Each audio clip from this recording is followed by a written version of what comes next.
Welcome to day 3 at the life as a college student.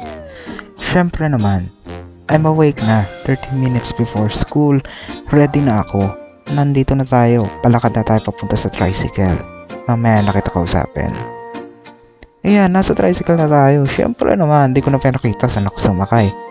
Syempre, hindi ko naman gustong ilaman kung saan ako nakatira. Ito na nga pala Paresan, pansitan. Tignan mo, ang gaganda. May malaki pang truck na dumadaan. Yan, legit talaga yan, makikita mo. Mga estudyante kumakain. Legit yan. Yan naman ang makikita mo, mga palayan. Yan na. Ang mamahalin na kafe. Di pa ako bumibisita, mukhang maganda. Kasi yung pagkain, mamahalin. Di mo makakain. Kasi nga naman, nakapanghinayang. Ito na, pababa na tayo rito. Sige, baba.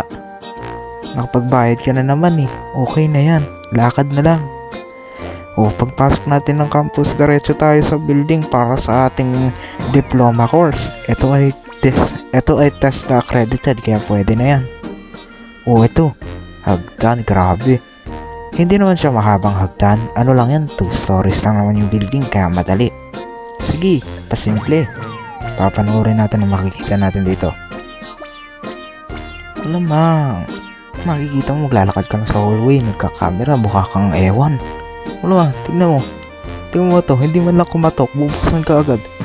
Ayan, nadali ka, may tao sa classroom. Ibig sabihin, masyado kang maagang pumasok. Hindi pa tapos yung schedule ng ibang section.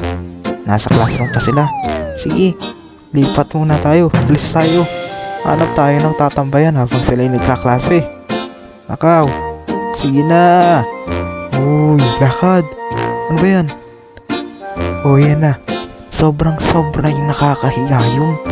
Imagine yun, makikita ka lang nila. Nagtataka. Sino yan? Kaklase ba natin yan? Hindi naman yata. Hindi ka mukha. Nakaw. Tingnan mo naman ito.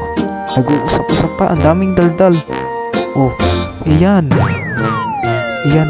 Kitang-kita mga kaklase. Maaga din pumasok yan. Sobrang aga. Ayan, nasa duyan na lang. Dahil wala naman tayong magagawa, kumain muna tayo. Syempre naman. Kung hindi pa nagkaklase, kakain muna tayo. Wala tayong magagawa, kakain tayo. Sige. Yan nga pala ang aking nakuhang pagkain sa bahay. Fried chicken yan Tapos maraming kanin. Isang malaking bloke. Cube talaga yan. Ayan na. Kain na tayo. Pagkatapos ko naman kumain, syempre hindi ko uubusin lahat. Hindi naman pwedeng lahat-lahatan.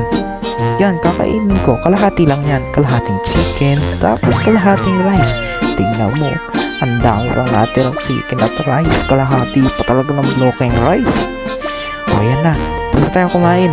Naglakad na tayo. Diretso na talaga sa classroom. Ayan. Nakakita ng dating kaklase ako riyan. Ayan. Kinawi na ako. Hindi na ako. Pinakita sa akin ito. Alam ko daw ba malamang alam ko. RJ45 yan. Yan yung nagbigay sa akin sakit sa ulo Siyempre. Appear pa. Binigyan pa ng appear. Yan na. Nakahanap ka na ng upuan. Yan na. Uupo ka na Ang ganda-ganda may pwesto pa para sa bag. Nakaayos na ang bag. At saka ang ulam. Yan na. Ang iyong sisubugin. Ang hirap talaga ng college 3rd day pa lang yan nakaharap mo. Computer talaga Solid na nga yan. Ikaw ang kaayos yan. Siguro pag naayos ko to, gagraduate ako. Di ako sigurado. Ito na. Kinaharap ko na. Kinakalaban na. Hindi. Wala talaga. Uwi na. Ito nga pala. Bago ko makalimutan. Mga picture na aking kinuha. Kasi nga naman kailangan kong malaman kung saan ko ikakapit yung mga wires. Hindi ko rin natapos. Umuwi na lang ako.